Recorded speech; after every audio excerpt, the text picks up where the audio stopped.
I want to talk to you guys about 2007. Where were you in 2007? Were you even born in 2007? Were you already in a midlife crisis by 2007? Well, college football was in a state of crisis for sure. And a bunch of upsets this past weekend triggered thoughts of 2007 for many people. In fact, by the time the sun set and then we had the Miami game going into like 2 a.m. tied up or just barely with the lead on Cal, everyone was saying, oh, this feels like 2007 all over again. And then Bill Connolly the next day, I think we have a tweet that he put out because he heard the whispers and then he started to compare it. He said, top 10 teams losing to unranked opponents first 6 weeks in 07, 9 of them. This year, 8 top 10 teams have already lost to unranked opponents. So are we feeling 2007? Well, we're halfway there. We're halfway there because that's part one. We do have to have that ingredient. We got to have a bunch of upsets. However, there is a second part, and we don't have it yet. And the second part I'm going to talk to you about in a second. But let me remind you, because some of you were in college, which means you were either barely alive, some of you were still in the production phase of living. I think I've been graphic enough, when 2007 happened. But some of us were around, and whoo, it was wild. So here's what happened in 07. Because people talk about 07 in college football like people in the storm chasing community talk about 2011. So in 07, a ranked team lost to a lower or an unranked team 62 times, not 6.2, 62 times. Ranked lost to lower ranked or not ranked. The top 10 had 29 losses. Number 1 lost 4 times. Number 2 lost 7 times in the final 9 weeks. The final 9 weeks, guys, let me spoil it for you, was utter insanity, the likes of which we haven't seen since then. Number 1 and 2 lost on the same day 3 times, and that includes week 13 and week 14, once you thought you had everything figured out. LSU lost 2 games in the regular season. They won the national title.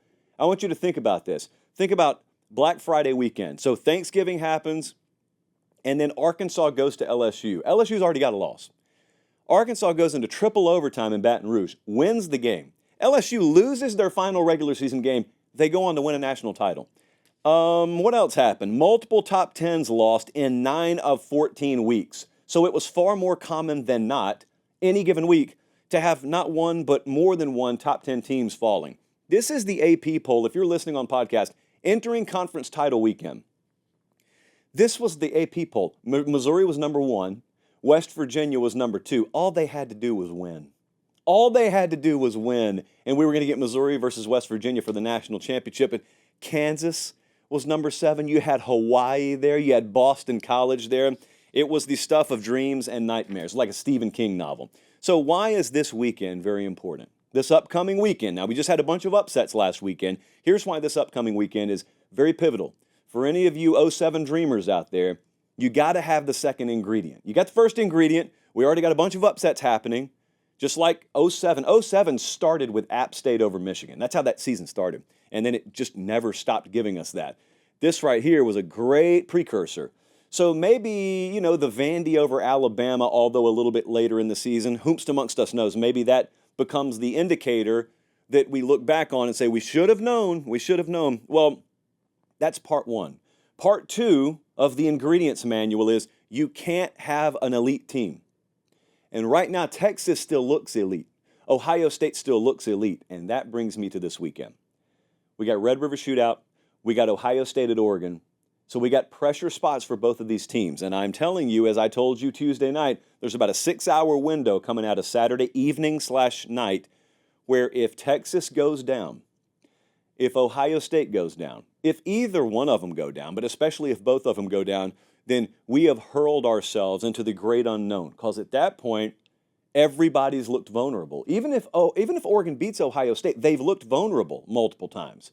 So Ohio State falls, Texas falls, and maybe if Texas doesn't this week, they do next week against Georgia. Like, we are very, very close to having all the ingredients in place for 07.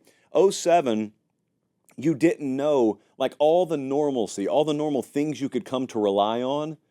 The bumpers, so to speak, on the bowling lanes, the bumpers were removed. Anything could go in the gutter.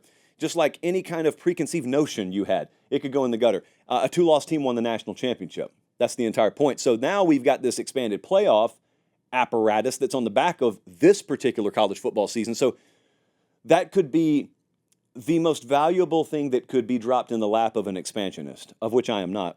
But the expansionist crowd, if they got in the first iteration of the expanded playoff all these upsets, they would have that "I told you so" in their back pocket forever. And that would bring me no joy, but it would be fun to watch. I mean, '07 in college football is, to a fan, what 2011 is to a storm chaser. In 2011, it was the most historic tornado outbreak this side of 1974. Just to give you an idea, we had 4 EF5 tornadoes on one day in that year, and had Joplin and El Reno that same year. We've had one, I think, since then. We had 11 EF4s that day. That was the Tuscaloosa tornado, Philadelphia, Mississippi, like Hackleburg and Phil Campbell, Alabama. All these are legendary tornadoes in the South. So it takes a lot. Anytime we go storm chasing, you can tell the noobs in the crowd, because they'll sit there at the gas station, probably a quick trip in the morning, and they'll say, "Hey, you guys think this could be like April 27th, 2011? You're fired." Well, I'm not going to fire you if you're asking if this year could be 2007 all over again in college football, but we need all the ingredients in place. So now we'll start to ask whether we're going to get them.